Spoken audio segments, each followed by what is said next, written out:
Welcome, everyone, to another episode of Fortunate Fishes. Welcome, Valerie Jensen from Prospector Theater. Former second grade teacher saw a theater about to get demolished. She turned it into a business that employed over 300 people with disabilities and paid out over $37 million in wages. When COVID hit and everybody was closing, she moved her entire workforce to a farm to make maple syrup. This is execution. Legacy. She recently got Ryan Reynolds and David Letterman to launch a John Candy documentary at her theater. She's breaking ground on a popcorn factory, and she's proving that 80% unemployment rate for people of disabilities is just lazy thinking. You went from teaching second grade to stopping a wrecking ball from destroying a theater. What makes an elementary school teacher think she can save a building and create so many jobs and everything you've done?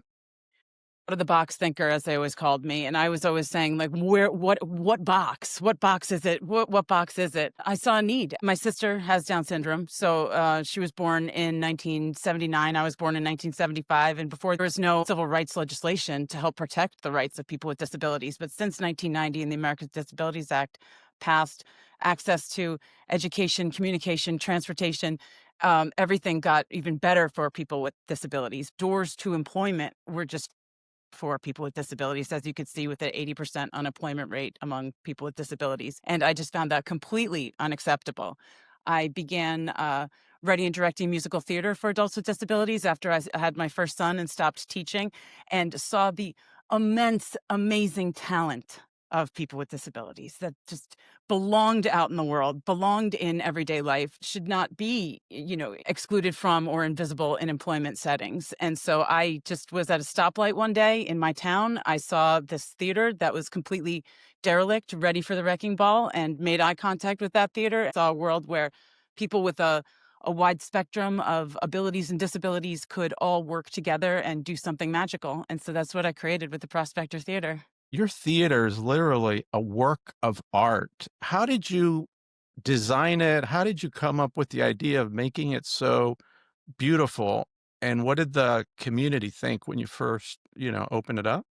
Well, as with a lot of other things that I do, people thought I was completely out of my mind, just completely batshit crazy. But I think it takes someone with a vision and some crazy and just a high risk, high reward to execute something like this. And when I was telling people about just the sculptures, the artwork, the giant chandelier that we have of just discarded material create into art and mission-based artwork and complete accessibility. It was just opening a portal to a whole new world of people seeing what disability employment could look like. Because traditional disability employment to that time often looked like sheltered workshops, or they were soup kitchens, or they were places of charity. I did not want this to be a place of charity. I did not want people coming to the movies because they felt bad or wanted to be a do-gooder. I want people coming to the movies because movie-going is an amazing activity that has been enjoyed for a century in this country and should continue on. So I set out to build the greatest movie theater that has ever existed, and our mission is kind of a cherry on top. How did you learn about the industry, how to do it, and then how to integrate all the different employees that you have? And I'd love to have you describe like everything that happens in your theater to make things work and be as beautiful as they are. Well, I relied heavily upon my teaching background. And in my teaching background, just having multidisciplinary lesson plans would accommodate a wide spectrum of students with cooperative groups and people who would play different roles. So I use a technique called sparkle mining. And in that technique, I find what people are passionate about, what they love to do, what it is that drives them. And I work to harness that power and to make excellent employees. It translates to just creating whole people and just giving people the right jobs, breaking everything down into very, very simple steps, a universal design.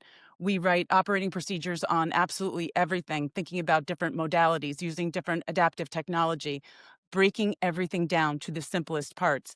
And then from the top down, when a business leader comes in with that kind of a principles and procedures, you're able to create a framework so everyone can absolutely thrive. You can really shed a lot of the negative component, because everyone has the same tool. Everybody has the tools. Everybody has the talents. And when you walk into my theater, you might see somebody with Down syndrome teaching somebody who has just graduated from college, like how to work the popcorn machine, how to do their jobs. It's very fluid. Who is the teacher? Who is the student? It is a great aha moment when people who come in and they think that they've always excelled in school, they've always excelled in employment, and then they realize that they are the student, and that is a beautiful aha moment. When I first met you, one of the things that most inspired me, I was like, who is this woman with pink hair? Tell me why you did that. I had pink hair for 11 years. And so the pink hair was very, very interesting. So I identify with a pink hair person, and I figure, flowers can have pink hair. Why can't I too? And when I opened the theater, I just went all in, and I created my pink hair persona. And it was very, very helpful and useful. So a lot of the people that I employed, particularly in the first class, first few years of employment, many of my employees, who we call prospects, we are the Prospector Theater. We live on Prospect Street, and I view everybody's name as a prospect, as a prospective employee elsewhere. Everyone is a prospect, but everyone is paid. Everyone gets a competitive wage, but still we are prospects. And so many people, it's my passion to hire people who have never been in the workforce before, who have been excluded for a long time. So older people who really did not have the benefit of the 1990 ADA until later in their lives. So a lot of people with my blonde hair would look at me like I was the man, or I was the teacher who had been cruel to them, or I was just a conventional looking person. They would kind of shut down, and they were like not opening to me, or I would even be telling them a magical story about something, but still I kind of looked like a teacher. And many just had these negative experiences with teachers. Once I had my pink hair, I was now like, I was something else. I was like a cartoon character who they wanted to listen to. I was believable. I was trustworthy. It gave me a great competitive edge, and it really just made me more relatable to everyone. And now I totally miss having my pink hair. I miss it a lot. And now that I'm a farmer and I'm out in the woods all the time, I'm totally realizing that my pink hair also was a safety thing. Like, it's hunting season is upon us. And so now I got to remember to wear my high visibility, hot pink vest out there in the woods, so I'm not mistaken for a deer. But really the pink hair really identified me with the brand of Prospector Theater, and just made me more just more relatable.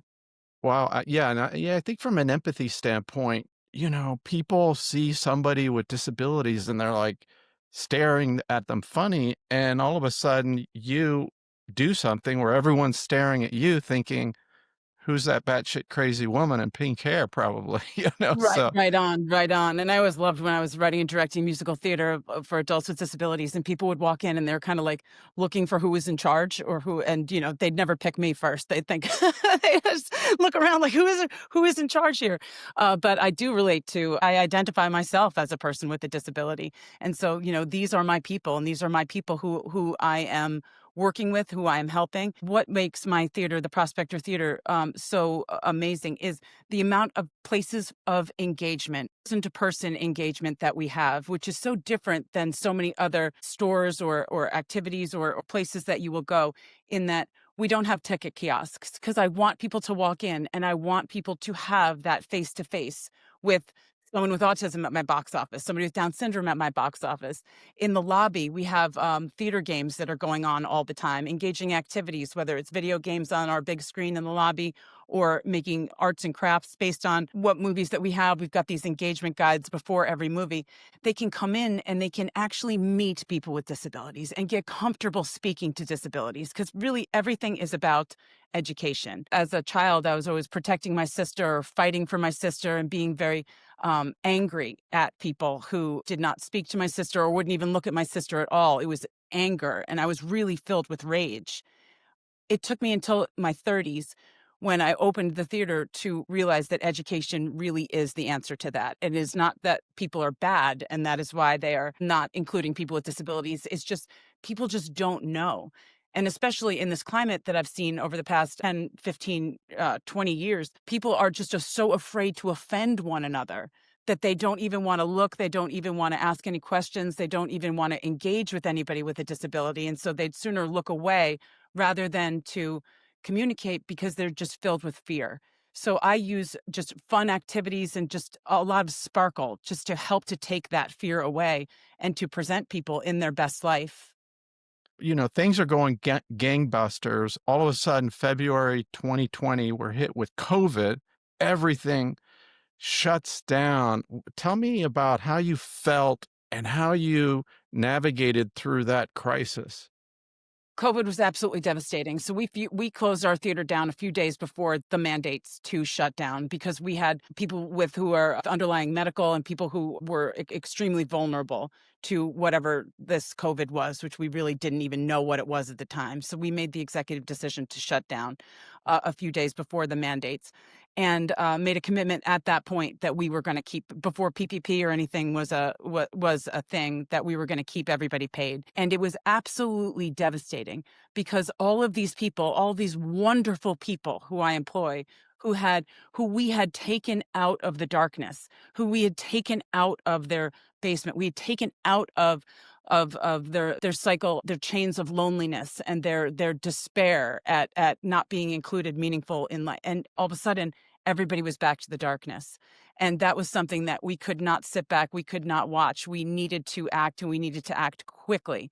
So what we did was all of our 120 employees on technology and on Zoom and on Google Meets taught everybody how to use this technology. For some people with cerebral palsy and mobility issues who had trouble muting and unmuting themselves, just inventing these peripherals so that people could be part of it. And we invented all sorts of curriculum, all sorts of games, learning. We created a massive art project that we did during this time just to keep everybody active. We were having everybody watch movies, having movie discussions, having all sorts of breakout groups just to keep people engaged, keep people going, through the darkness. And that helped to save a lot of people who were just absolutely trapped. And it was a really, really cool project I came up with. So I always had a problem with sheltered workshops. Sheltered workshops being just programs that some communities would install, and abilities would just show up and just do mindless, meaningless. And one of the most famous cases of this was where people with disabilities for like 20 years, they were just going into a basement and just sorting buttons. So every day for hours a day, everyone is just sitting at this table, just sorting buttons. At the end of the day, all of those buttons in that bucket would just be mashed, but just thrown back in together. And then the next day, they just showed up and just sorted buttons over and over and over again. But so that was always just like a bane of my existence that even ever happened. And then while I'm like racking my teacher brain, what is something meaningful that we can all do that would be, that we could afford to do something that was accessible? What could we do? Sorting buttons. I turned that into a unbelievable artwork. So what we did was I went on eBay and I bought every granny collection of buttons that was on the Wow. market on eBay, just 5 pounds of buttons, and the buttons that come in those, those cookie tins and whatnot. And we would have bags set up outside of the Prospector Theater, and I gave everybody muffin tins. And then we would Zoom on, and then we would be chatting about things, and everybody would be sorting buttons and by color into these muffin tins. And then we would collect them again, then we would sort them into just to get color gradient, to keep sorting the buttons. And then we made this gorgeous, gorgeous rainbow sparkle on, which is our line, piece of artwork that is now in the lobby and able to kind of take that button idea and turn it into something meaningful. And that's something that the sheltered workshops could have been doing that whole time. If they had just taken it an extra step, they could have been creating artwork. They could be selling the artwork. They were able to take something from a dark area of the past and make it into this just beautiful spectrum of light, color, and design, which proudly hangs on the walls of the Prospector right now. Wow. Well, Val, there's no bigger mega superstar than Ryan Reynolds. How did he choose your theater to launch an important documentary on John Candy, and what's his passion around your theater? In 2024, I got a call and they said, Val, Ryan Reynolds and his kids are in the theater. They're here to see a movie. I said, what? They said, you got to get over here right now. So, I drove to the theater, and so we got to meet Ryan Reynolds, and he said this is his favorite theater. He loves to come to the Prospector Theater. He loves to bring his kids. And what I loved about Ryan Reynolds' presence there is something that was just a goal from the get out. When I was looking at my goals, looking at what I wanted the Prospector Theater to one day be, I did not want to be recognized as the greatest disability theater that ever existed. That is not what I want to be. I want to be the greatest movie theater ever existed. I want to be known for our customer service, our pink glove service, as we call it. I want to be known for our cleanliness. I want to be known for the spectacular programming that we have on. And we really got that award when Good Morning America came to us right after pandemic and came and gave us an award for being the greatest movie theater. And I love that we are the greatest movie theater that happens to have this mission of meaningful employment. And that just means that we are like total inclusion immersion is what we have there. And again, our people with disabilities there, they're not just like decorative accents or throw pillows, or they're not there for diversity and inclusion. Not at all. They are there because they are the greatest workers in the world, and they are so dedicated and they care so much. And when you have a staff like that, you will attract greatness. You will attract anyone from just an anyday person. And it's funny because we do so many amazing things. I mean, we help people, who cannot see really, like see a movie with our immersive technology and what we're doing. And we literally help save people's lives with what is and then we post all this stuff to social media, and we get like, so many views. And then someone like Ryan Reynolds comes in, and all of a sudden like our social media all blows up and stuff like that. But it is a great way to show people just what every day looks like, and the passion and the promise of what we offer. We have become role models, and we've become a standard of excellence in the disability employment space. And it validates us that people like Ryan Reynolds will come in and do an event there. So when Ryan Reynolds was going on his John Candy tour, he had said to his tour manager, "We will start it. That we will. I insist that we will start this movie run at the Prospector Theater." And we're small. We're a 4-screen movie theater, but our largest house is 160 seats.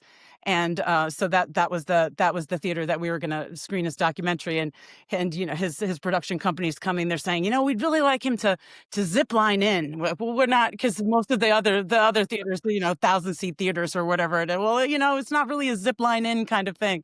And so it was just a small venue, but we really showed that world-class people who work with us. So, who also have Down syndrome and autism and cerebral palsy, but we are world-class, and it is beautiful to be able to be, seen as that, and that people are coming and people are seeing it in that way.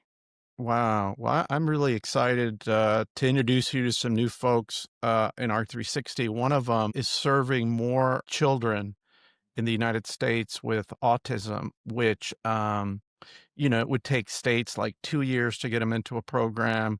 He will get them tested within 2 weeks. Within 1 month, they're in a program. He has 5 daughters. One of the daughters has autism. So he really did this to kind of solve a problem and just said, this is freaking ridiculous. So he's been at it. And then there's a new couple in Mexico that he's a real estate builder, but he's built 2 orphanages. He wants to revolutionize education. And he took me to a dinner where you walk in and they blindfold you and they sit you with people that you don't know for like 2 or 3 hours. And the host is a guy that's been blind since he was 11 years old. He was in a car accident. His body was burned. He has like 2 fingers on one hand, 3 on the other. And you have to eat, you have to meet people, you have to talk. At the end, somebody's playing the piano like so beautifully. And when you finally take off the blind, he's playing the piano. It just kind of blew your mind to, it's the first time I'm like, damn, I'm so grateful that I can see. And, how inspiring, it just gives you this different perspective. Absolutely. I went to an immersive dinner like that myself in Davos, and I was absolutely blown away by that experience that you're just describing right there. And so I adapted that into something that I do. It's called Seeing Blind.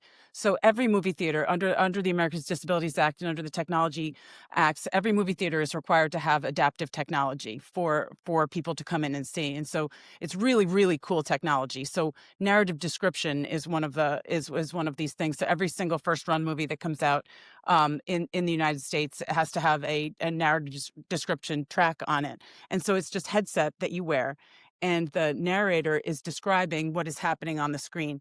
They do not give you any information that you do not need. If it's the ocean, if you're watching the ocean, you hear the ocean waves. So it's not going to say on the screen you're going to see the ocean. It just describes, but it describes to you exactly what is happening, leaving out anything that is not relevant to the script. So I invented this way of watching movies that I call Seeing Blind, where I go in with the headsets on, with blindfolds, and then sit and enjoy the movie in that way. It's a completely different way of watching the movies. The first time that I did it was for one of the Jurassic movies. And so just with what was described to me, I was able to enjoy the Jurassic Park within the context of what I know. And I know, my woods and my outside, and I know my colors are hot pink. So in my mind, that whole movie was set in my own backyard with dinosaurs that looked like mine. It was a completely different way of seeing it. But but when people do that activity, and it's a difficult activity for many people to do. Many people cannot sit there with the blindfold on and with the headsets on for the full time 20-minute chunks and whatnot, just so students and other people coming in to engage with this can enjoy it. But when you're able to, you really do gain more empathy, and you do feel the different brain pathways in your Yeah. mind open up.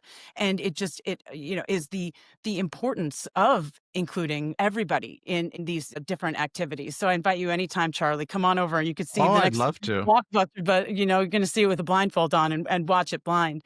So one of the things that the Prospector Theater really specializes in is that I'm not aware of any other movie theater that tests this equipment and that goes through a rigorous process of reviewing these movies, holding the studios accountable for like lags in the script, or if they're leading, if somebody's watching this blind just with the headsets on and it's confusing and people don't know what's happening, the studios need to hear about that because they need to be held accountable. So I've got several low vision and blind people on staff, and one of their jobs is to watch the movies and review and evaluate these narrative tracks and give feedback to the studios. The movie Lion, which is a fantastic, fantastic movie that came out years ago, there's a lot of subtitles on it. Kenny, who was reviewing it, was just absolutely lost for about 45 minutes when there's subtitle. There's just, they're speaking in foreign languages and could not catch up. And so the studios need to hear about that. I'm not aware of anyone else going to those extremes.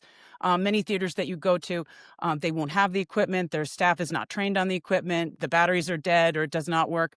Before every single movie, my staff checks out all of this equipment, understands the equipment. Anybody comes in and needs the equipment, Wow. it is ready for them, and we go right with them to their seats to go and to help them, because movie going should be accessible to everyone.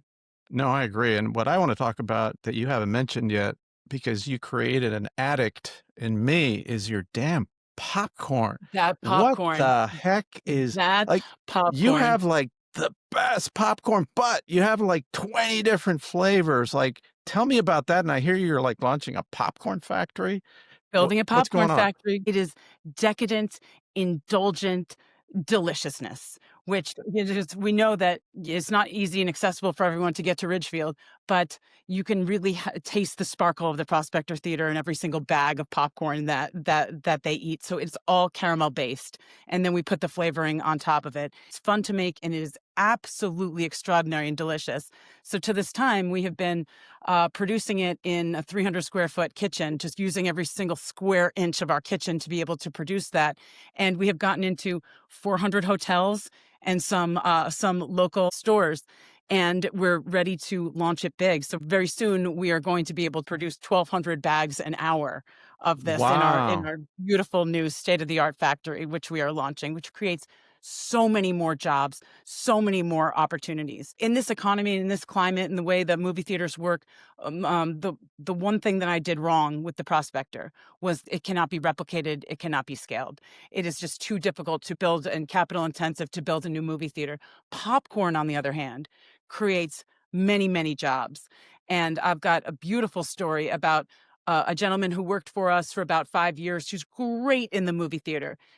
His family moved to St. Louis, and he did not have any opportunities in St. Louis. I mean, it really is still difficult for people with disabilities, even with who have had jobs, to find employment. No movie theaters would even give him a call back off of his applications. So we sent him a box of popcorn, 20 bags of popcorn, and he got a table at his local farmers market, sold out instantly, and now bigger boxes that he's going out and selling. Also, I gave some students with profound autism a tour of our popcorn facility. They went back to their school, and again, they sold out in 20 minutes, and now they're getting more popcorn so they could be out there selling. And so I just see this as popcorn, these tiny kernels, as something that anybody can have and anybody can turn into their own kind of employment. If you go to prospectorpopcorn.org, you can get like the most amazing popcorn. I mean, and crazy, like gingerbread and peppermint and frosted vanilla and classic caramel and chocolate toffee. Belgian chocolate toffee is our number one seller, and also our buffalo cheddar for the convenience stores and the hotel. You have a cheddar and caramel too. That's amazing. There's a cheddar caramel, and then so I also make maple syrup over here at my farm, and so there's a gemstone gold, which is maple syrup, and recently I just added jalapeno to it, which gives it that sweet and spicy kick. I'll send you some bags, Charlie. Wow. Oh, It is I'd love, well, absolutely my, extraordinary. And wow. and maybe I can kind of, you asked earlier about like how I learned the theater, how I learned the theater business, and how I had to learn that industry. And I think I can kind of summarize that just by telling you about popcorn. Yeah. I back in maybe 2013, 2014, I went to popcorn school in Texas, and there's this What? man named Popcorn Papa, and he would take you in, you go to popcorn school, and you can learn how to make all this decadent. We were making zebra popcorn, caramel based, dark chocolate, white chocolate drizzled on top, all these like extravagant things. And that's really where my idea for Prospector's Gourmet Popcorn started. And then, now we're building the factory and whatnot. But so I understood all of that part of the business, but I didn't understand where popcorn came from. I wanted to understand from the seed to wherever it goes out in the universe, where it came from. So I planted my own popcorn. And I don't know if you know all of this, but popcorn and regular corn are not the same corn at all. I did not know that. They're completely different. So if it's a different seed. So I planted my little popcorn field, and it was tiny. I had like 30 popcorn plants, and so I got to watch the whole popcorn grow. And again, it looks much like corn, but the amazing seed, that the seed knows what to do, and the seed can do this. First of all, it starts with the roots, and the roots have to be very sturdy because it's got to hold up those corn stalks, which are formidable. I learned that each of the silks on the corn needs to get pollinated by kind of the feather fascinator that's on top of the corn, and each of those becomes the kernel. And the reason that popcorn is different than regular corn, and that popcorn becomes the magical thing that we know as popcorn, is because moisture and water get trapped in that hard casing. When you let the popcorn dry out, the popcorn Right. kernel as you know it. And so when the water gets trapped in there, and then you add air to it, that makes the explosion that makes popcorn pop. And so that is why you have that little, like that little burst, and you hear pop, pop, pop, pop, pop. It's from the moisture that comes in there. But Charlie, it was the funniest thing when I started growing the popcorn. The silks on the popcorn, they were hot pink. It was What? like biomimicry. I couldn't even How, believe it. And this but it how did just that happen? this just part of what it is in nature. But I Wow. saw myself in that popcorn.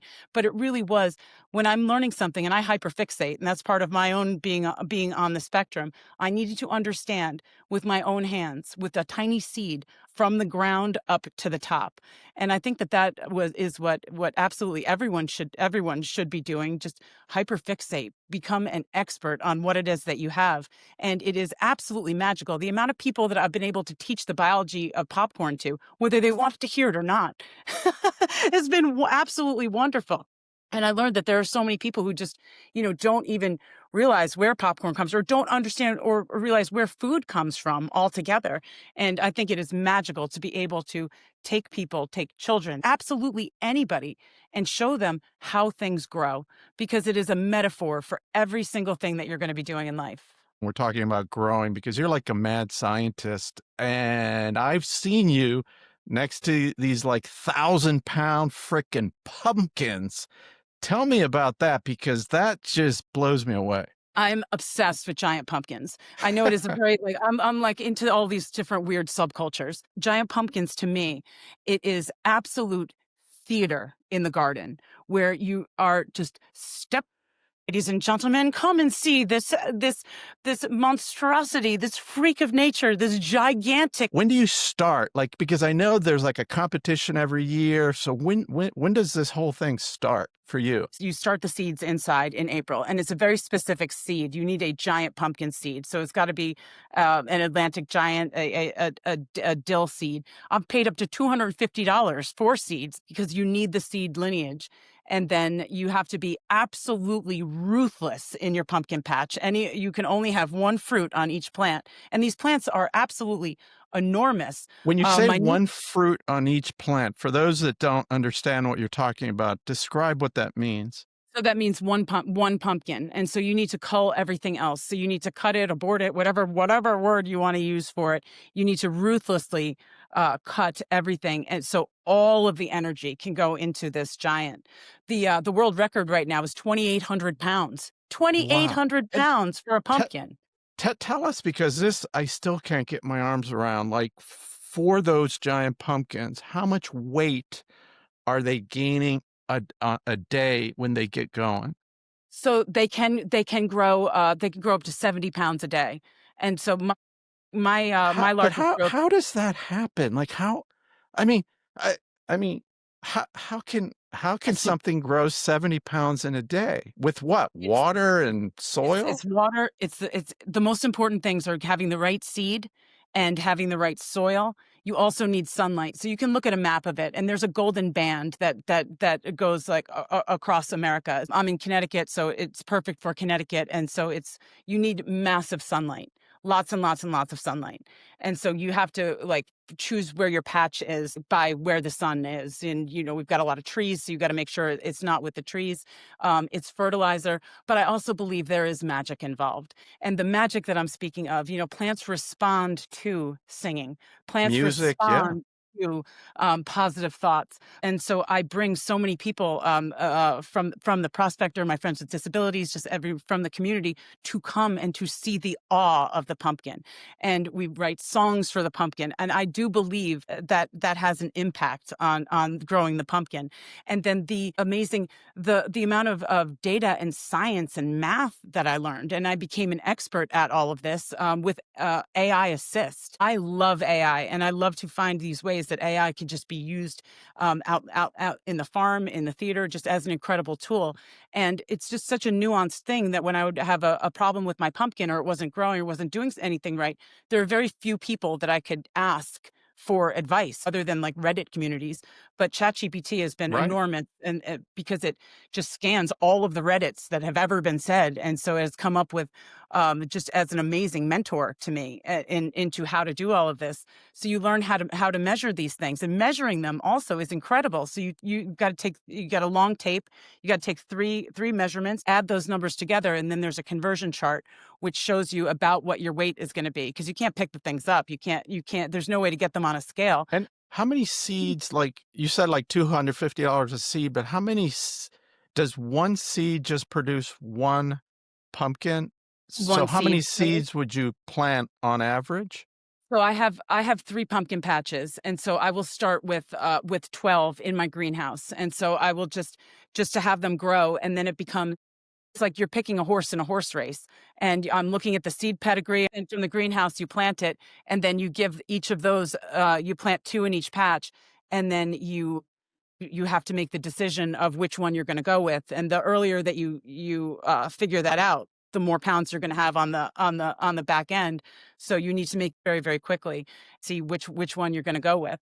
And I become so passionate about it. And I do deep dives, researching seed lineages, learning other pumpkins, and then finding out what percent heavy they are over the conversion chart. And I geek out beyond any kind of recognition, when I'm involved in this. So I went to the giant pumpkin weigh off in Half Moon Bay, California, because that's like the Super Bowl of giant pumpkins. Right. And I saw some A Super students Bowl. were like, tell us about these pumpkins. And I'm telling these women about these pumpkins. And they said, hey, you need to come down to Stanford tonight and you need to tell us at Stanford about these giant pumpkins. And all right, let's go. So I got to go down to Stanford and I got to speak to all these wonderful women about how to grow giant pumpkins. The world record is now in the UK. And maybe it's because I'm from a Revolutionary War town that I'm saying, hey, we got to get that trophy back here. You ladies have got to get up there to Half Moon Bay and speak to all the farmers up there about how they can use engineering and science to get that trophy back over here to the United States. But, I'm thinking, why can't I be in the run? What's your personal record so far? Well, this is embarrassing. I hope this doesn't cut all of my credibility altogether, but I've been learning. So it's 595. 595 pounds. Wow. And do you have to have special soil? You have to give it like certain nutrients, all that? Right. And so I've already, about a month ago, I already started designing and planning my plot for this year. And all I wanted, my birthday was last week. I said, all I want for my birthday is a truck full of cow manure. And so that's what I got, a truck. So it takes 8 months for that to age. And so it gets to that point. But I'm really up in my game, Charlie. I'm up in the game. I'm installing heated coils and I'm going from about a 500 square foot patch to a 1,200 square foot patch. And so it's really like I'm looking for the big time. Wow. I'm gonna You're break like the four digits next year. you're like the Leonardo da Vinci of pumpkin patches and everything else. But we kind of skipped over this. How did you kind of figure out going from when Prospector Theater closed to employing so many people on your farm? I firmly believe that in The Wizard of Oz, and with the concept of you have your own backyard. And so during this existential crisis of what is going to happen to the movie theater, what is happening to the movie industry, what is going to happen to all these prospects who are now home in the darkness and they're back to being alone and everyone is isolated. Like, what do we have? Looked out the window. Out the window, what do I have? I've got maple trees. I've got sugar maples. I have everything I need right here in my own backyard. So I built a sugar shack with an evaporator, and we learned how to tap those trees. I had a farmer who was my mentor who had been doing it for his whole life, and so he knew how. We use buckets. We do it the old school way. It's incredibly labor intensive making maple syrup. And being from Florida, Wow. being from Panama, I assume that you've maybe I'm wrong to presume, but you might not know what the maple syrup process is like. But I No know that idea. you probably experienced how expensive it is. And once I explain to you what the process of that is, you're going to realize why it is so expensive, why it is such gold. The book says that it should take about 40 gallons of sap to make 1 gallon of maple syrup. But with my own calculations, it's about 70 gallons of sap for 1 gallon of maple syrup. We collect all of that in these buckets going up and down hills. And you're doing this at the coldest parts of winter. That's the only time you can do it, when we're below freezing at night and then warm during the day. And that's what makes the sap run.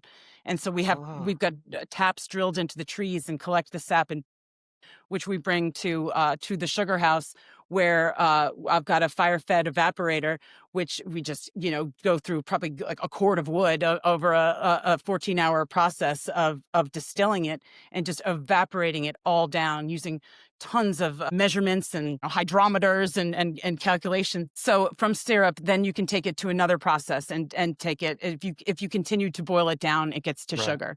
So we stop it at the syrup, and it is absolutely delicious, something that you have made from your own hands. It truly is. Like, I feel like Rumpelstiltskin spinning the straw into gold. You have to plant more maple trees? Well, I could, but that's a really long range plan, because it takes Okay. they're about 40 years old. The maple trees are about 40 years old when you do tap them. So you had It these in makes your me property already, and Yeah. Yes, and maple trees need to grow in a diverse forest, and so that's where you have to have them. And then you've got different sugar bushes along the property. Identifying them is difficult in itself, and I teach a lot of people about how to identify because, like, a red But maple and a sugar maple, were, are very were you different. doing this all the time, or you just had this idea that I got maple trees, I'm going to make maple syrup? That's it. That's where it goes. And then it's a short, short, short season. And with the planet getting warmer, the seasons are getting shorter and shorter. So, but it also just makes you totally enjoy the seasons that much more. And it's such hard work when you're in sugaring season, but it's such sweet work. I mean, literally. And when you're in the sugar house and you've got the sugar steam coming up and you're getting the amazing steam facials and you're just working like that, you have to hold on to that moment. You've got to hold on to those times because it is so delicate. And then and then it's gone until next year. So, absolutely. So we went, right out to the woods, getting all sorts of people involved with all sorts of disabilities and mobility problems. They still on my team have a place making maple syrup, and just what a sweet thing it is to be able to make. So I am thrilled when I can give my maple syrup to my popcorn team, and then they could make the gemstone maple because that just helps really just send it out and just marry together these two things that I absolutely love so much.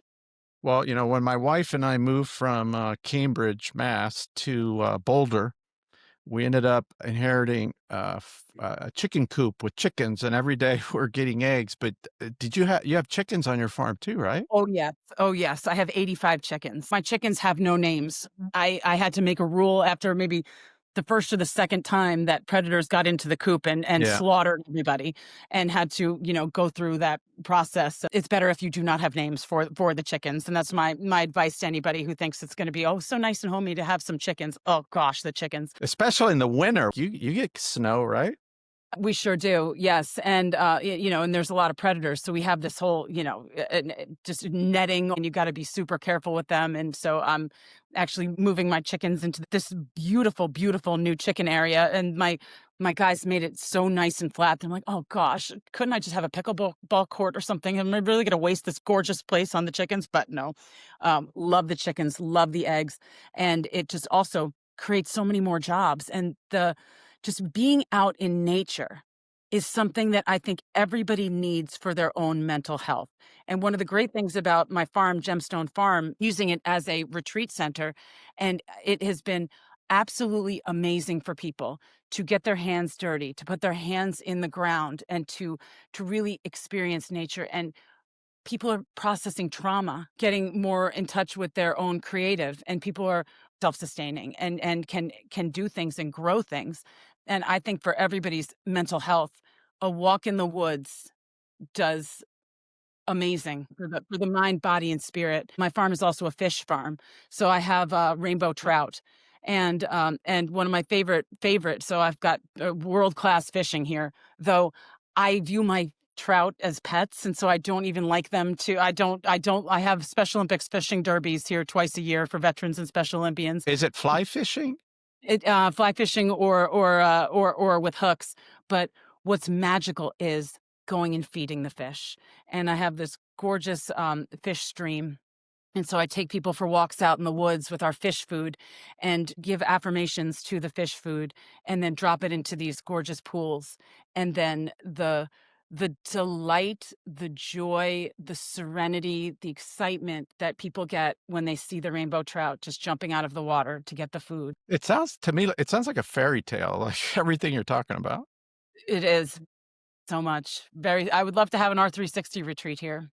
The Japanese have studied the emotional effects on your body of just being out in nature for extended periods of time, getting your hands dirty, like you said. I'm curious about one thing. Has any other movie theaters like called you and said like, "Hey, come take over this theater"? Would you ever do that, or is it just They have, and it is too early to say more, but a very interesting opportunity has come up recently where we are actually considering another location. It's it's difficult to be an independent theater. We're one of the few, we're the top grossing four screen movie theater in the country, but it's very, very difficult to be an independent theater. Chains like Bowtie was one of the large chains, and Bowtie got out. They went into property management instead, because a lot of these old historic theaters are just, too expensive to retrofit, too expensive to bring up to ADA compliance. And so these theaters, unfortunately, have gotten shut and closed down. But last week I was at a movie theater in another town, and while it was a wonderful, beautiful movie-going experience, what was missing was the mission. And when I walked in, there was no one there. We bought the tickets online. There was no one there to take our tickets. There was no one there to welcome the audience to the show. There was no one there to say goodbye. It makes a huge difference. It Made a really huge does. difference. Made a huge difference, because for a movie-going experience like that, I can sit on the couch. I do not have to be in a movie theater for that. I believe in the showmanship, just being an exhibitor, and my theater being modeled after the golden age of movie-going, where you are meted and greeted by the ushers. The ushers are there truly to take care of you and to make sure that you have an excellent movie-going experience. And the problem in all of this is the labor costs in this business. That when you buy a movie ticket from your local movie theater, at least 55, more like 65% of that goes straight back to the studios. So it really does not leave a lot of money to pay for payroll, and that's why Prospector Theater is a nonprofit, and we rely on foundation grants, sponsorships, individual donors in order to help us to meet that operating gap, because I recognize that it is expensive to have it. However, on the upside, on the plus side, people come to the movies because they want that experience. They want to feel special. They want to feel protected. They want to feel pampered. They want to sit back, relax, and know that other people there have their back. And so movie going, like walking in nature, is just a wonderful form of escapism, where you leave your digital device. You leave the stock market. You leave the terrible news that's popping up on your feed. And for those moments, you are there together with other people in a dark theater. And if just the economy of movie going, for the same price of admission, that same ticket that you buy at the box office, you could be a billionaire or a biker or a baker or a beggar. It doesn't matter. You all have the same seats. You're all on the same screen, which just creates such an amazing vocabulary. I came to Florida to take care of my mom, and I would take her to the movie theaters. I'd get there. I'd have to take the wheelchair out, get her in the wheelchair, take her in. But then it's so, people aren't greeting you, and just, in the old days, it was like they would, somebody with a flashlight, they'd take you to your seat. It's gotten so cold. It makes a big difference, I think. It makes a huge difference. And ticket numbers show our box office. If you to take my word for it, through the metrics, we sell that many tickets. We have converted people from non-moviegoers back into moviegoers. We're still, moviegoing is only at about 80% of what it was at pre-pandemic levels. Even people knew I was insane when I was even building a movie theater in 2014, knowing that streaming was coming down the line and that this was going to be readily available to everyone. But at that time in 2014, it still looked like streaming was like 15, 20 years away. But right there in 2020, streaming just, absolutely exploded. And so Right. you're able to get that content on your amazing television that you have at home with your, amazing internet and speed. And so any theater that did not kind of adapt into having, for the customer experience, having impeccably clean theaters. So that's also what we're known for, because people got sick of being stuck to the floor when they were going to the movies, and in dirty seats and dirty floors. But all you have to do, here's a trick for any of the theater owners out there. All you got to do is hire people with OCD and autism to be on your clean team, and then you will have the cleanest you can eat off the floors. And you've got to say, stop cleaning that, it's clean. And that is what you, as a moviegoer, that is what you want. You want to be in that kind of a theater. You want to be in that kind of clean environment.